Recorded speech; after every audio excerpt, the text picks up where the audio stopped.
From the Stanford University campus, this is the Silicon Valley Pulse. I'm Susana Montes. Either because they want to bike, run, walk, or spend some time in nature with their family and friends, people in Northern California enjoy going outdoors to public parks. But in the midst of California's deep fiscal crisis, San Mateo County has asked the Parks and Recreation Department to review its budget for next fiscal year. At a public meeting last week in Redwood City, David Holland, Director of Parks and Recreation Department, explained. I'm Dave Holland. I'm the Director for San Mateo County Parks. The county of San Mateo right now has a $100 million projected deficit that they're trying to determine how they will make that deficit up over the next 3 years. And so they're asking each department, parks included, to give them a scenario showing them what a 10% cut would look like, a 20% and a 30%. Holland says that at the 10% level, the Parks Department will need to give out some of its vacant positions, increase online reservation fees, reduce vehicle fleet expenses, and move its office from Redwood City to Coyote Point Park in San Mateo. I'll give you another one. If we look down under operational expenses, moving our administrative offices to the captain's house in Coyote Point Park saves us $100,000 a year.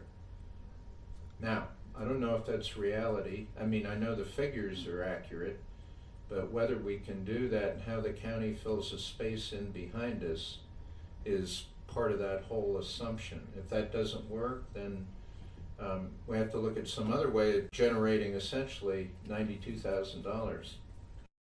The department operates 18 separate parks and trails that require maintenance and administration. Holland says that a 10% cost reduction means cutting back $654,000 from the department's budget.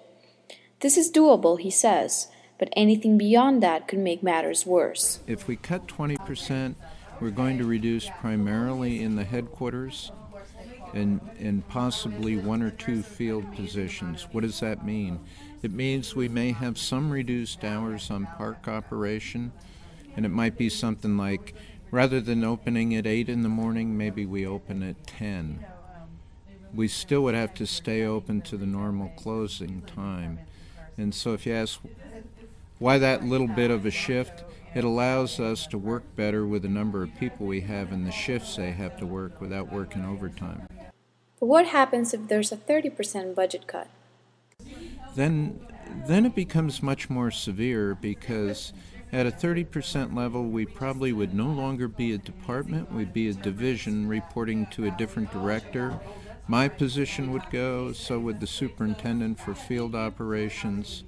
Most of the staff in the headquarters, except for a couple of clerical positions, would go. We wouldn't have a person seeking grant funds, because we wouldn't have any staff in the field to even implement it if we did. County park closures or the reduction of their hours of operation could affect many nonprofits that organize marathons and fundraising events in the Bay Area. Team in Training, a nonprofit which has invested more than $69 million this year in leukemia and lymphoma research, could be one of them. All right, so my name is Jana Clark. I'm the head coach for the Leukemia and Lymphoma Society Marathon Walk Team. And where I live in Sunnyvale, and I've been with the Team in Training portion of Leukemia and Lymphoma Society for about 10 years now. Clark's organization comes out every Saturday to get people to join the team in exchange for fundraising for leukemia and lymphoma research. Without the parks, this would be a really, really tough thing to be able to raise the literally millions of dollars every year that we raise for leukemia and lymphoma research. Like Clark, many other coaches come with their organizations to Sour Camp Trail at Crystal Springs Park, which extends from Hillcrest Boulevard on the north to Crystal Springs Road on the south. Crystal Springs Park is frequently visited by local bicyclists, hikers, and of course, fundraising coordinators. Okay, I'm Shraddha Surte, one of the coordinators for Team Asha Marathon Training Program.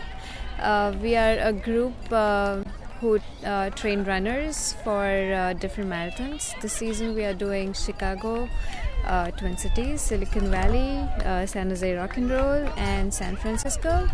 SARTE represents ASHA, a non-profit that fundraises money for an international cause. This is basically an organization that helps educate underprivileged kids back in India. We showcase some of our projects on our long runs on every trail, so runners get to know more about what projects we fund back in India. Clark and SARTE understand the value of the parks in terms of getting healthier and helping others. The parks literally provide a place for people to come and do something good for themselves as well as good for other people. But why is it important to fund the parks? Holland at the Parks Department says he has an answer. I kind of think it's important in three areas. One, it's an internal piece of our being connected to the outdoors and to nature. And from a health standpoint, it's the largest fitness center we have on the peninsula. It's a great opportunity to get out, hike, walk, run, birdwatch, whatever your thing is, and be both exposed to the outdoors and have a healthier lifestyle. And it's also, I think, in many ways good for spiritual well-being and being out there and enjoying the solitude and the serenity and the beauty. Reporting for the Silicon Valley Pulse, this is Susana Montes.